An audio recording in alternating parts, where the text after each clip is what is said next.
Hello, I'm Jan Shravinsky and you're watching Break the Fake. They make them, we break them, and tell you everything you need to know.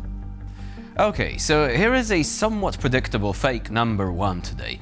Putin can be relied upon as a predictable partner, which of course has been proven wrong time and time again, but here is a quick reminder.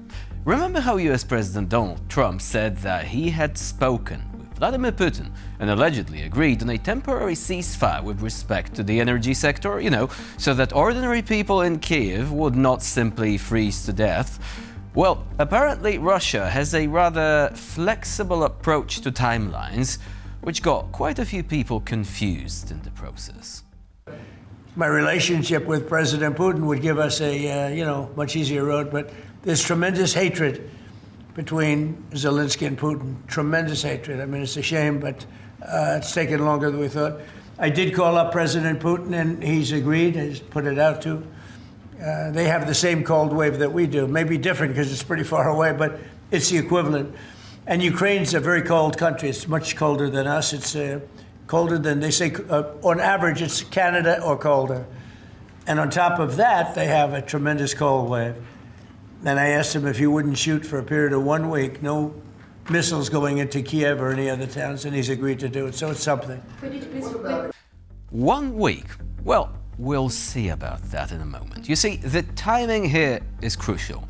President Zelensky said the truce was intended to last until Friday this week, which evidently did not happen. I mean, check out the news feed and voila, 520 flying objects of various kinds, including both drones and missiles, setting Ukraine's energy facilities on fire with glee.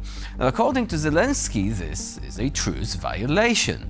But here's the deal. If you ask the Russians, they will tell you that they violated nothing, because they only agreed to halt their attacks until last Sunday. Thing is, back then everyone spoke about a week-long truce, right? A week, not 4 days. President Trump certainly did. He announced the deal back on Thursday, the 29th of January. And here the plot thickens.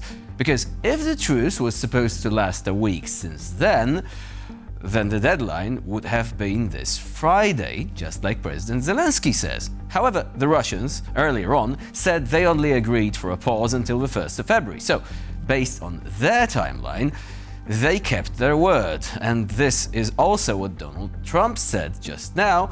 Putin kept his word. The truce was Sunday to Sunday, no harm done. However, this would mean Trump announced the weekly truce retroactively, meaning that on the day of the announcement, it would have already been in force. But was it? Now, let's see. If Sunday, the 25th of January, is our starting point, and Sunday, the 1st of February, is the deadline, then Russia clearly did not keep its promise. January the 26th, day one of the alleged truce. New Voice of Ukraine reports attacks on power facilities in Kharkiv and Chernihiv. Many people left without electricity as a result. January the 27th, day two of the truce. Ukrainian private energy firm DTEK reports enormous damage on one of its facilities in the Odessa region, while gas company Naftogaz claims an attack in western Ukraine left one of its facilities on fire. This was reported by many outlets, by the way, from Al Arabiya to the Moscow Times. And also, dishonorable mention of the train attack on the 28th of January. Not energy sector perhaps, but evident sign Russia's violent streak was in full swing at the time.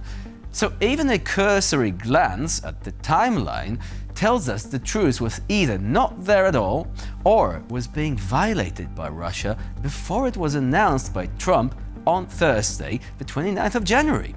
So maybe Trump is trying to be diplomatic, but the fact is that Russia sold the public the idea of a 7-day truce and only delivered 4 days. Imagine the creative license they would employ when breaking a peace deal, if one is ever agreed, that is. Senator Lindsey Graham has the right idea. Russia keeps breaking its promises, so let's give Ukraine Tomahawk missiles instead to strike back. By now, this seems like a no-brainer, because Putin's pledge to push for peace is really 50 shades of fake. Russian Foreign Minister Sergei Lavrov has once again taken to his favorite pastime, explaining to the world who is preventing Russians from living their lives to the fullest.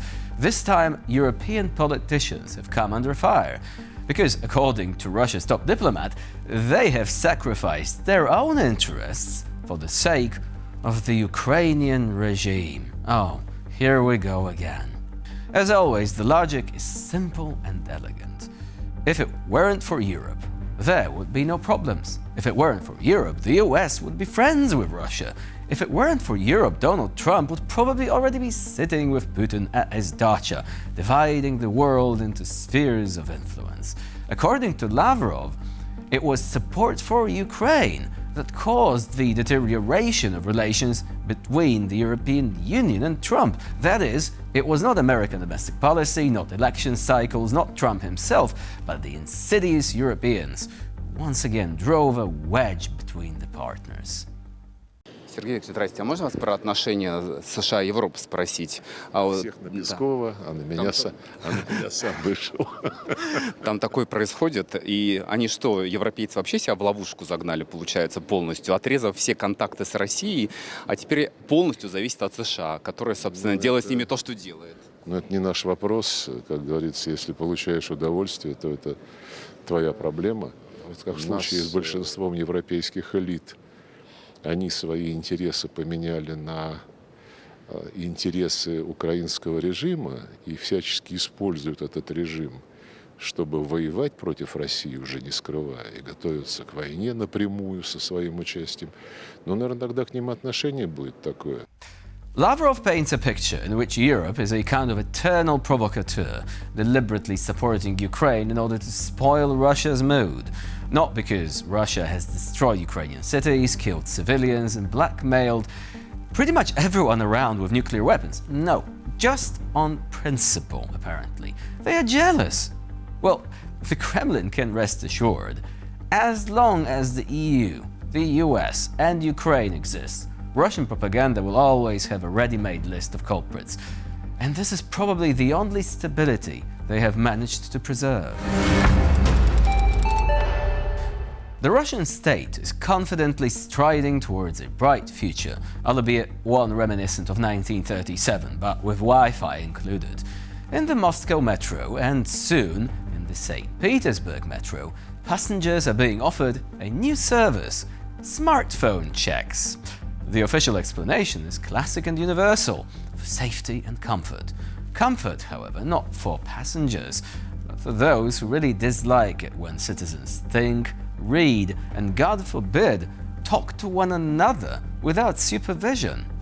The authorities are coy about what exactly they will be checking on the devices, but in a situation where a screenshot, a like, a meme, or even a search query can become grounds for a criminal case for fake news about the army or extremism, imagination works better than any instructions. In fact, smartphones in Russia have long ceased to be a means of communication. By now, they have become portable material evidence. A photo with anti-war graffiti, a subscription to the wrong Telegram channel, a message to a friend with the phrase, "This war is horrible. Congratulations! You are not just going to work, you are going to meet with an investigator too." The metro management calls this preventive measures. Translated from officialese, we want you to be afraid before you even think about anything. After all, if there is a chance that your phone will be checked, citizens will start censoring themselves. They will delete their correspondence, lest the Kremlin's Inquisition finds anything untoward. Now, in the Russian metro, it makes sense to ask not, "Are you getting off at the next stop?" but "Is your Telegram clean?" Also, to carry a push-button phone, I guess, a paper newspaper, and a volume of approved classics. Although, here is a risk, right? What if Dostoevsky offends the sensibilities of the current regime somehow? Under the guise of security, the Kremlin is methodically building a system of total control where privacy no longer exists. The state is reaching not only into people's pockets, but also into their minds. And it is doing so without unnecessary fuss. And with this, we end this episode of Break the Fake. Stay with us here on TVP World for more latest news, updates, and commentary.